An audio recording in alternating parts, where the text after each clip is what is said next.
All right, welcome everybody. Today we're going to talk about the final lesson of this unit, lesson number 53, and this is all about the idea of distance versus displacement. So for anybody who has any kind of physics background, this might make a lot of sense, and then for anybody for who it's brand new, I think you'll be just fine as well.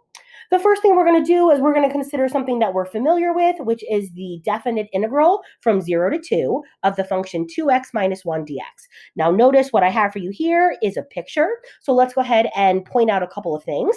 Take a look at the ordered pairs that I have given you. I have given you the point 2, 3. The reason why that's relevant is because 2 is the upper limit of your integration here. So I want to know where it intersects the graph of 2x minus 1. Similarly for 0, negative 1, because 0 is where you're starting. Then notice the other point that I have indicated is the x-intercept, and that point is extremely important because remember, when we're finding the area under the curve, we're actually finding the area between the x-axis and the curve. So in this case, based on the shading, you can see that the yellow piece is going to be a positive answer, where the blue piece is going to be a negative answer. So that means that when I solve this problem, I am going to get an answer that is the net positive area only. We've kind of seen that in a bunch of instances so far. And up to this point, it's been fine. It's no longer going to be fine today. And there might be instances where we need to find the total positive area. And then here's how we're able to do that. But before we get into the new stuff, let's go ahead and solve this problem the same way that we would regularly. So we're going to go ahead and integrate. When you integrate 2x, you would get 2x squared over 2, which would just become x squared minus x. Then you're going to go ahead and draw that vertical line. You're going to add 0 to 2, which means you're going to go ahead and evaluate it. You're going to always start by plugging in the upper bound, which is 2. So 2 squared is 4 minus 2. Then remember, it's always a subtraction between. That's the fundamental theorem of calculus, of course. Then if you plug in the lower bound, that's just going to give you a 0.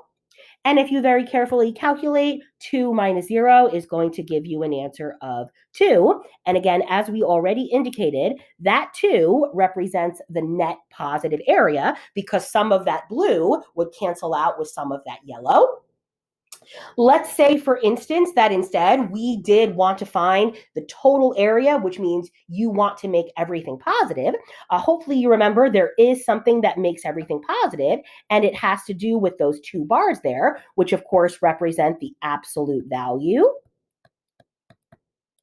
Now, some cases you're used to thinking of an absolute value in terms of the shape of a V. That's not really what we're going for here. So when you see the absolute value, what you're trying to do is you're trying to make the entire area positive.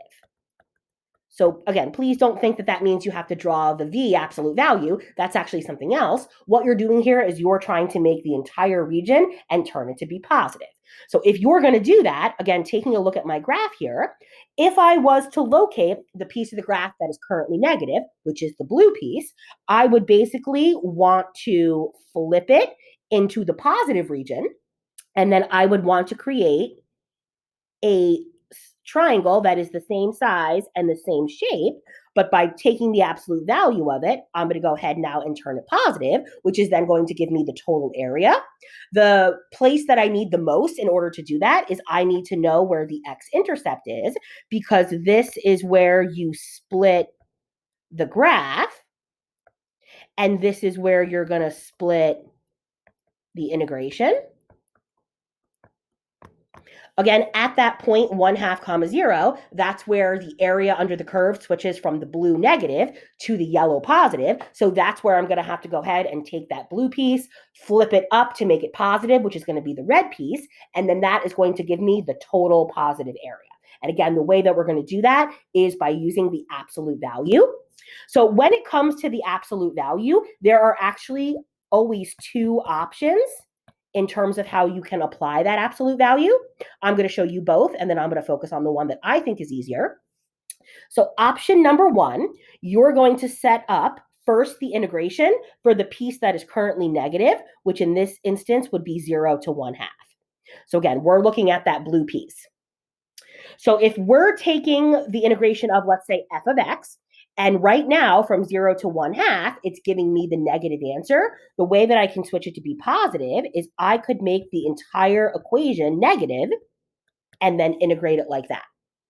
That's one way to take an entirely negative region and turn it positive, and that means to make the entire equation negative. Then I would have to add it to the piece that's already positive. So the piece that's already positive is from 1/2 to 2, and that would just be of regular f of x dx. So again, that is option number 1. It would work perfectly fine. The main thing that we're focusing on here is that you would take the blue piece, you would make the equation negative, and then you would make the entire equation negative, and then you would integrate it from 0 to 1/2 because those are the x values for which it is currently negative. So that's option number 1. Option number 2 is, and I'm going to write it over here. Before I do that, I'm basically now just going to interchange these two pieces. So what I would do instead, if I want to do, again, this is option number 2, I'm going to actually start with the piece that's currently positive, which is from 1/2 to 2 of regular f of x dx. And then I would subtract the piece that's negative. So that's the piece from 0 to 1 of f of x dx. So again, these are two different options. In option number 1, you make the negative piece the opposite sign and then integrate it. The second option is instead of making the entire thing negative, you just subtract it. So I happen to think that this version is easier, but of course, it would work the same either way. So you're going to go ahead and get to choose whichever one you think is easier. Obviously, whenever you're splitting up a region into multiple integrations, it tends to be a little bit more work, not necessarily harder, but just a little bit more work. So now let's go ahead and actually do this. So here, a little bit of color coding for you. So this first piece of the integration here, okay, from 1/2 to 2, we already figured out that the integration is x squared minus x, and you would have to evaluate that from 1/2 to 2. Then you have that big old subtraction sign. And then you're going to integrate this orange piece, which would also be x squared minus x, but you'd be evaluating it from 0 to 1/2. So you just have to be really, really careful when you're doing the subtraction that you find each quantity separately, and then you actually go ahead and subtract them. So hopefully there, that color coding makes things easier. So you're basically going to have to do a fundamental theorem of calculus for each and then subtract those answers. So I'm going to go ahead and start with my green piece. So here in my green piece, I'm going to plug in the 2. If I plug in a 2, I'm going to get 4 minus 2 minus, then I'm going to plug in a half. A half squared is a fourth minus a half. And again, this is just the green piece, fundamental theorem of calculus. Then again, I'm going to have my big old subtraction, but I'm going to leave that out of here for a minute. And now I'm going to go ahead and do the orange portion. So if I do the orange portion, I'm going to start by plugging in 1/2, which is going to give me 1/4 minus a half, and then minus 0. So again, hopefully the color coding helps. What might help even more is, again, thinking of each of these pieces as being in a bracket. So again, we're going to do each piece separately and then subtract them. So focusing on the green piece, if I go ahead and calculate, I'm going to get 2 minus negative 1/4. Then minus, if I go ahead and do this orange piece, I'm going to get negative 1/4. 2 minus negative 1/4, that would be 2 plus 1/4. And then minus a minus becomes plus 1/4, which 2 plus a fourth plus a fourth gives me a final answer of 2.5. So again, just a color code for you. This is what happens when you simplify the orange. This is what happens when you distribute the minus and simplify the orange. This is the green, this is the green, and then over here, this 2.5, what you have now done is this is the total area, and you have made it all positive. So by taking the absolute value, you made everything positive, and just kind of commonsensically speaking, it should make sense that that total area, 2.5, is larger than the answer that you got in part 1, which was just 2, because again, in the first part, some of the negative canceled out some of the positive, where here in the absolute value, everything was positive, so it all got added together. So again, I don't necessarily think this is hard. It just gets to be a little bit long sometimes, which is why in a minute after we do another one of these, we're just going to make sure we can focus on the setup and understanding where the split is, and then not worry so much about the actual calculations. But let's go ahead and first take a look here at number 3, and notice that in number 3, what is missing is I did not give you the graph, but the good news is this is something relatively easy for you to go ahead and draw a picture of, so that's what we're going to go ahead and start with. So from here, we are trying to graph x squared minus 4 from 0 to 3. So the first thing we want to do is we want to plug in 0, we want to plug in 3, and we want to figure out what those ordered pairs are without the absolute value. So if I go ahead and plug in a 0, squared minus 4, I'm going to get the point 0, negative 4.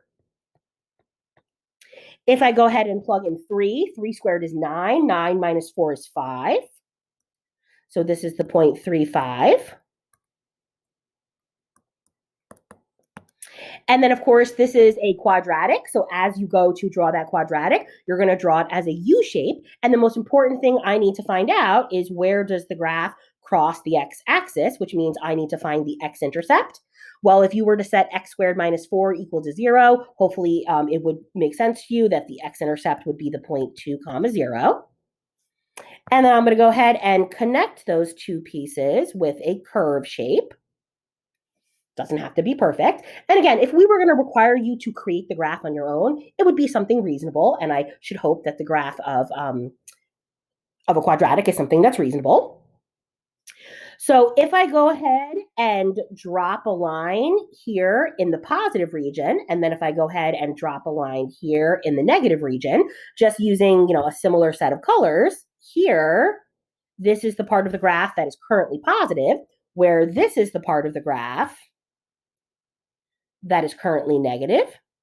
So if I were to just find the integration without the absolute value, the answer that I get would actually be the net negative answer because the blue is larger than the yellow. What I want to do is I want to take this negative region. I essentially want to reflect it so that it's all positive, and then I want to find the total integration. So as I mentioned earlier, the most important part here is the x-intercept because this is where the split occurs. So make sure that you always find that x-intercept. And again, we're going to make sure that that's relatively easy for you to do. If you're going to use the setup that I did previously as the guide, I want to start with the positive piece. So to start with the positive piece, that's the yellow part. So I want to find the integration from 2 to 3 of x squared minus 4 dx. Then I'm going to subtract the piece that's already negative. So the piece that's already negative would be from 0 to 2, and same function, x squared minus 4 dx. So for any problem that says just show the setup, that's all they're looking for to make sure that you actually can find out where the split occurs.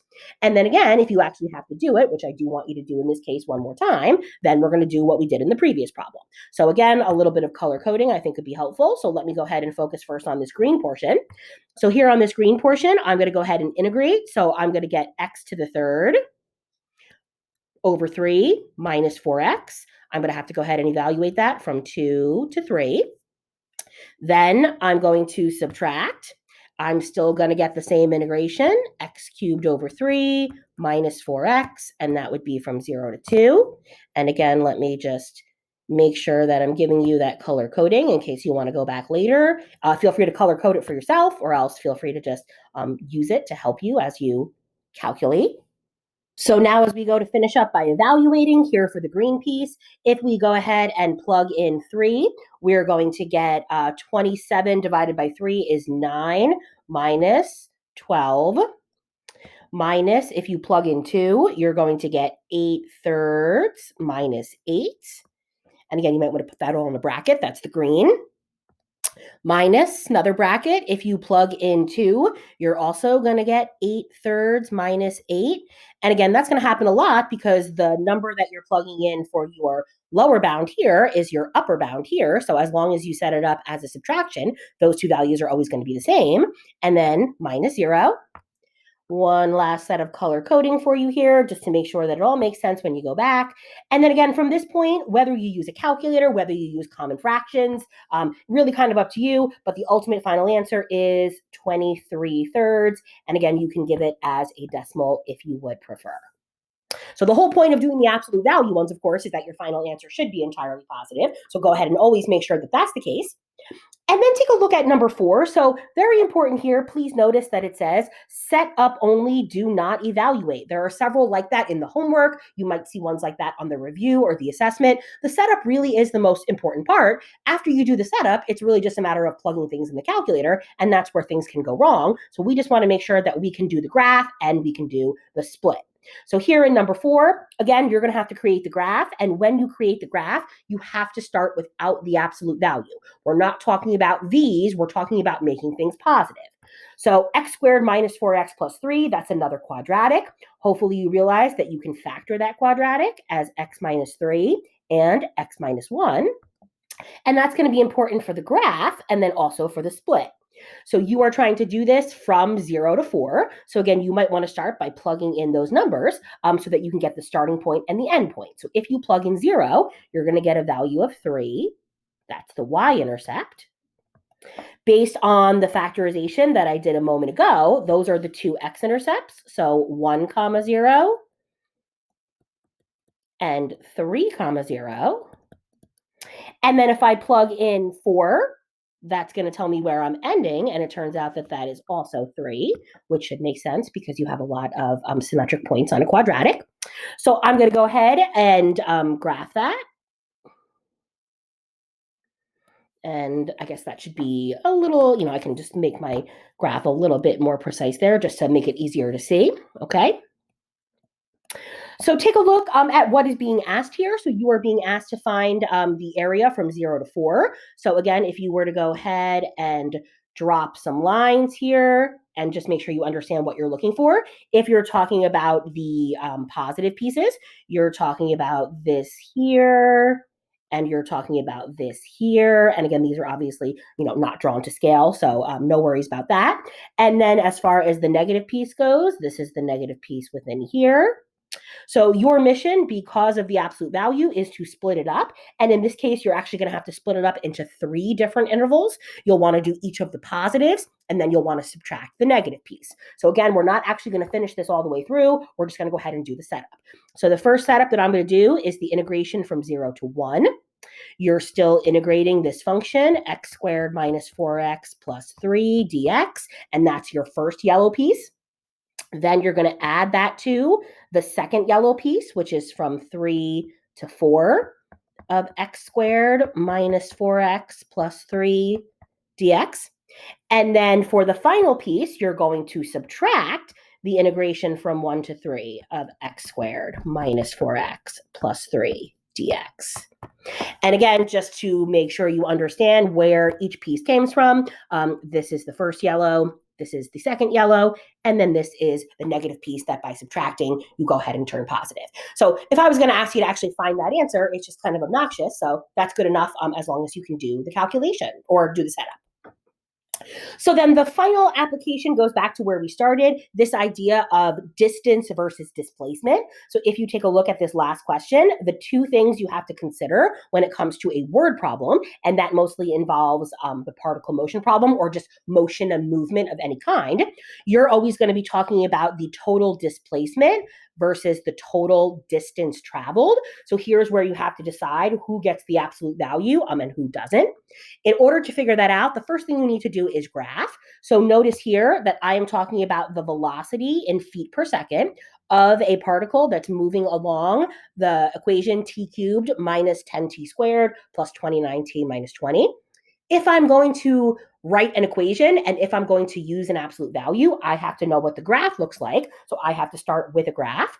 If I'm going to graph this cubic, there's a couple things I have to remember. End behavior.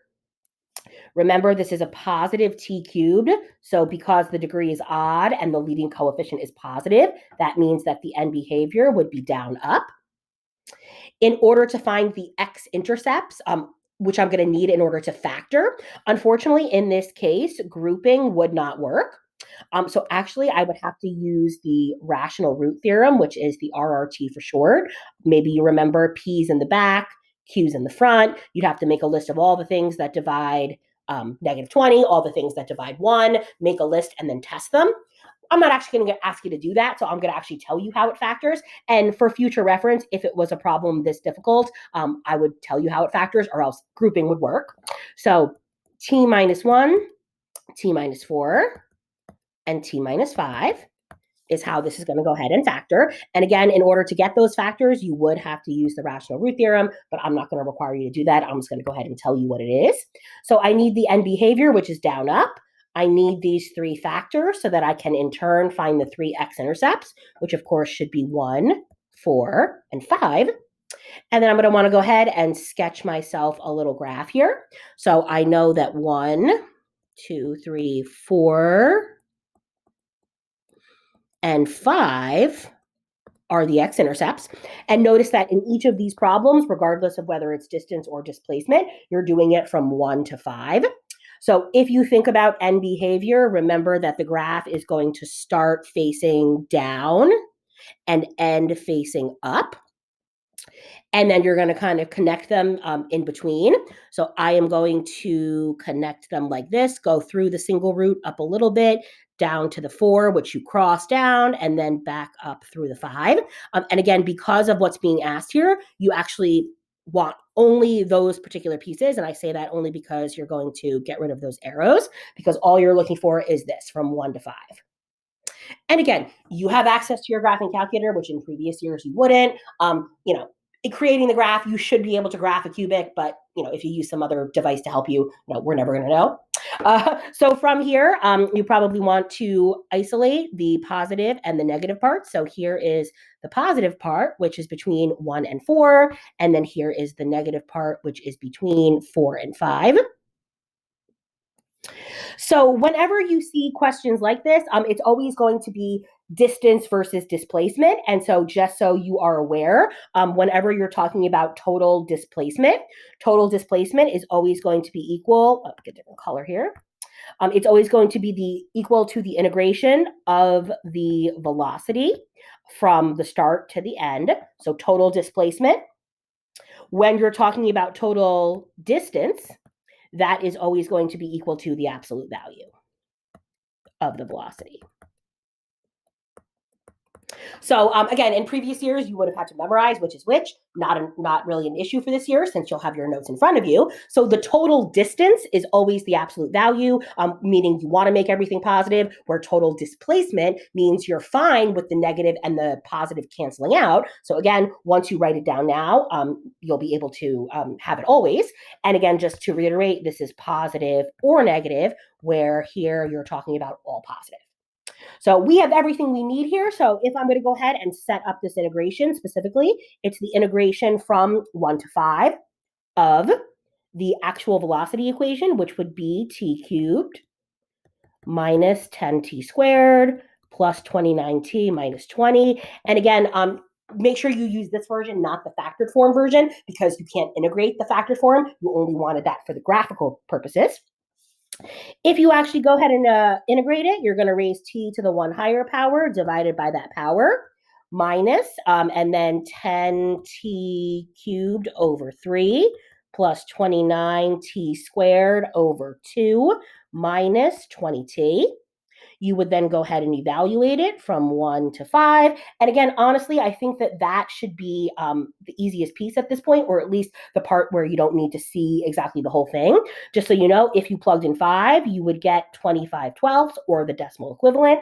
If you plugged in 1, you would get negative 103/12, or the decimal equivalent, which means if you go ahead and calculate that entire thing, you're actually going to wind up with a total of 32/3, and this is in feet. And again, if you were to go ahead and actually find it, it would be equal to 10.7. So here is the answer to the total displacement. And again, displacement includes the positivity and the negativity. What that tells us is that the total distance, because the total distance is all positive, that should always be a larger answer because you're not taking into account the negative pieces. So here in this case, because I'm talking about all positive and because I'm talking about those absolute value bars, I'm going to have to go ahead and determine where to split it.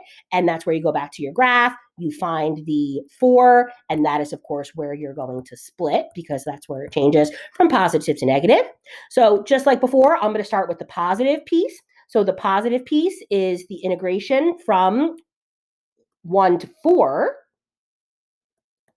of the velocity dt minus the negative piece, which is the integration from 4 to 5 of the velocity dt. And again, you could now plug in the cubics, integrate each one, plug in the values for each one, and I think we've done more than enough of those for you to be able to. And just so you know, that would turn out to be 71 over 6, which is 11.8. And again, you should use a unit for these, which would be feet.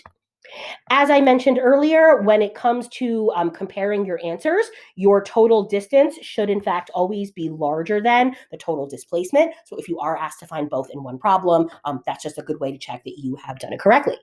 So you're going to go ahead and do the corresponding homework here, which would be homework number, what lesson are we on here? 53. So homework number 53, which is a worksheet.